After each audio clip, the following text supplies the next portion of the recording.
Professor Sheikh Siyad Shahriar তোমাকে বিয়ে করতে চায়। তোমার খুব আনন্দ হচ্ছে, তাই না? অবশ্য আনন্দ হবারই কথা। আফটার অল তোমার প্ল্যান সাকসেসফুল হয়েছে। তুমি তো এটাই চেয়েছিলে, বলো? যখনই দেখলে একটা হট ড্যানশিপ ছেলে তোমার সামনে বসে রয়েছে, তুমি ক্রুর হেসে মনে মনে ভাবলে, I have an plan. Say plan অনুযায়ী তুমি স্যারের সামনে নিজেকে প্রেজেন্ট করলে। ফাইনালি তুমি বাকিটা বলার আগেই সাপেটে চড়মাল পড়ল নোরার গালে। নোরা ২ সেকেন্ড স্তব্ধ থাকে, তারপর হঠাৎ করেই মুখটা বিকৃত হয়ে ওঠে। রাগে ক্ষোভে চিৎকার করে ওঠে সে। You rubbish! শব্দ আটকে যায় নোরার ঠোঁটের কোণে। নোরার অপর গালে চড় পড়ে। পরপর ২টা থাপ্পড় খেয়ে নোরা বাক্যহীন হয়ে যায়।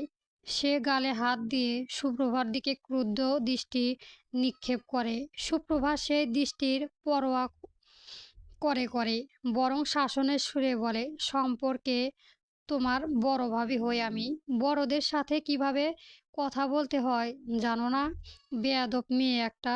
সবাইকে নিজের মতো করো। আমি এতদিন তোমার সব অপমান, সব অন্যায় মুখ বুজে সহ্য করেছি,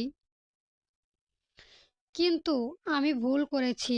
আমার উচিত ছিল তোমাকে চাপকে সিধে করে দেওয়া। নোরার চোখে দুটো রক্তবর্ণ ধারণ করে। রাগ, ক্ষোভ, অপমানের তীব্রতায় তার সাবাঙ্গে কাঁপন ধরে। গালে ছুঁয়ে থাকা আঙুলটা নামিয়ে এনে তাচ্ছিল্য হাসি হাসে নোরা। বিদ্রূপ কণ্ঠে বলে, বাহ সুপ্রভা, বাহ! প্রফেসরের বউ হওয়ার আগেই এত তেজ, এত অহংকার। বউ হওয়ার পরে দেখা যাবে দম্ভে তোমার পা মাটিতে পড়ছেই না। নোরা একটু থমকে আবারও বলে, নির্লজ্জ মেয়ে একটা। এক পুরুষ ছেড়ে অন্য পুরুষের কাছে যাচ্ছে। ছি ছি ছি! শব্দগুলো সুপ্রভার কানে উত্তপ্ত সীসা ঢাকল।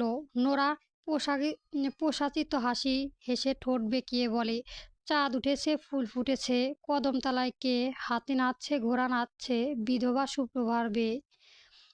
অপমানে সুপ্রভার চোখ বেয়ে আপনা আপনি নোনা জল গড়িয়ে পড়ে। সুপ্রভা ১ মিনিটও বিলম্বন করে না। নিজের রুমে গিয়ে দরজা বন্ধ করে দিয়ে ফ্লোরে বসে পড়ে। কাঁদতে কাঁদতে বলে, আমি আর নিতে পারছি না। এত অপমান সহ্য করার ক্ষমতা আমার নেই। আমি মস্ত বড় একটা ভুল করতে যাচ্ছিলাম।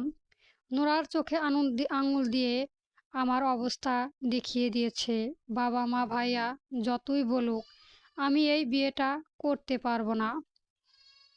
কিন্তু এই বাড়িতে থাকলে না, না, আমাকে এই বাড়ি থেকে চলে যেতে হবে। কিন্তু কোথায় যাব আমি? বাবার বাড়িতেও যেতে পারবো না, এখানেও থাকতে পারবো না। কোথায় যাব আমি? সুপ্রভার মাথায় চুল খামচে ধরে, চোখে জল ভিজিয়ে দিচ্ছে তার গলা, বুকে। সে সে চোখ বন্ধ করে হাঁটুর মধ্যে মাথা গুজে বসে থাকে। মিনিট ২ পর কিছু একটা মনে পড়তেই তড়াক করে লাফিয়ে উঠে ফোনের খোঁজ চালায় সে।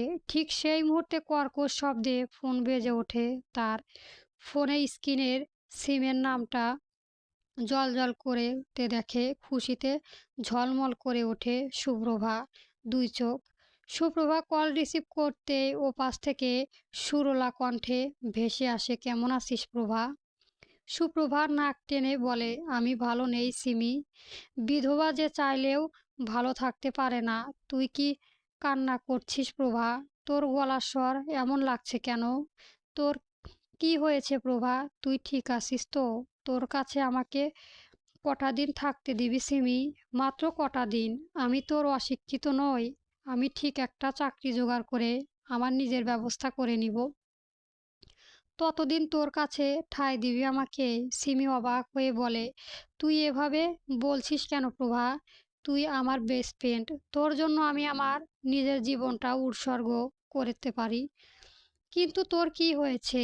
আমি পরে তোকে সবটা বুঝিয়ে বলবো, এখন বলার মতো সময় নেই। আমি আজ রাতেই সিলেটের উদ্দেশ্য রওনা হচ্ছি। তুই একা আসতে পারবি প্রভা? আমি কি ভাইয়াকে পাঠাবো?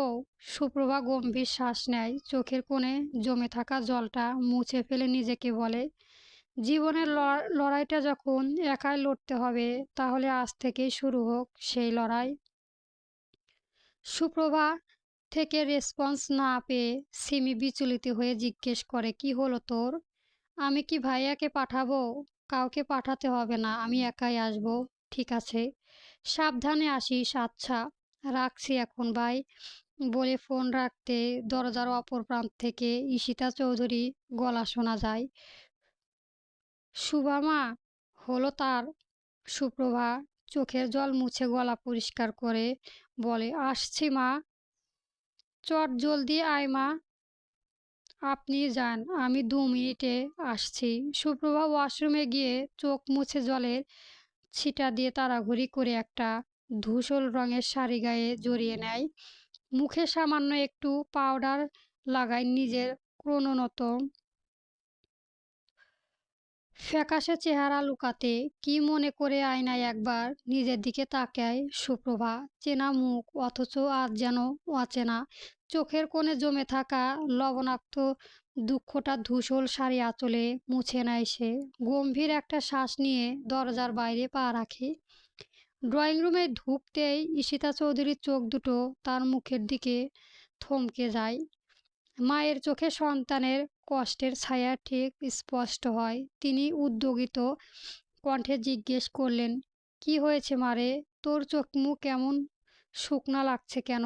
সুপ্রভা ঠোঁটে মিথ্যে হাসি বুঝিয়ে বলে, কই কিছুই হয়নি তো। সবার চোখ ফাঁকি দিতে পারলেও তুই মায়ের চোখ কখনো ফাঁকি দিতে পারবি না শুভা। কান্না করছিস কেন বল, কি হয়েছে? কিছুই হয়নি মা, আমি ঠিক আছি। তবে চলো এবার কেক কাটি। সৌরভ কেক কেটে একে একে সবাইকে কেক খাইয়ে দেয়। নোরা সোফায় বসে অবলিয়ায় ফোন টিপছিল। সৌরভ ভয়ে ভয়ে নোরার দিকে এগিয়ে যায়। কাপা হাতে নোরার মুখে সামনে এক টুকরো কেক তুলে ধরে। সৌরভের অভিসন্ধি বুঝতে পেরে চিৎকার করে ওঠে নোরা, তুমি ভাবলে কি করে আমি তোমার মতো একটা কলাটানির হাতে খাবার খাবো? তোমাকে দেখলেই ঘৃণায় গা গুমড়িয়ে বমি আসে আমার। লজ্জায় মাথা নিচু হয়ে যায় সৌরভের। চোখ দুটো ভিজে উঠেছে বোধহয়। সুপ্রভা নিজের অপমান সহ্য করতে পারলেও তার ভাইয়ের অপমান সহ্য করতে পারে না। সে নোরার দিকে এগিয়ে যায় কিছু বলতে উদ্দেশ্য হতে, আচানক তার ফোন বেজে ওঠে। স্ক্রিনের আননোন নাম্বার থেকে সুপ্রভার কল কেটে দেয়, কিন্তু ফোনের অপর প্রান্তের ব্যক্তি ধৈর্যশীলতা পরিচয় দিয়ে একের পর এক কল করতে থাকে। সুপ্রভা এক পর্যায়ে বিরক্ত হয়ে কল রিসিভ করে। সাথে সাথে অপর প্রান্তে থেকে নেশালো কণ্ঠে ভেসে আসে, হে লাল চমচম। পরবর্তী গল্প পেতে আমার চ্যানেলটা সাবস্ক্রাইব করবেন এবং গল্পটি কেমন হয়েছেন কমেন্ট বক্সে জানাবেন। ধন্যবাদ। গল্প নতুন প্রেমের গান পর্ব 6 চলবে।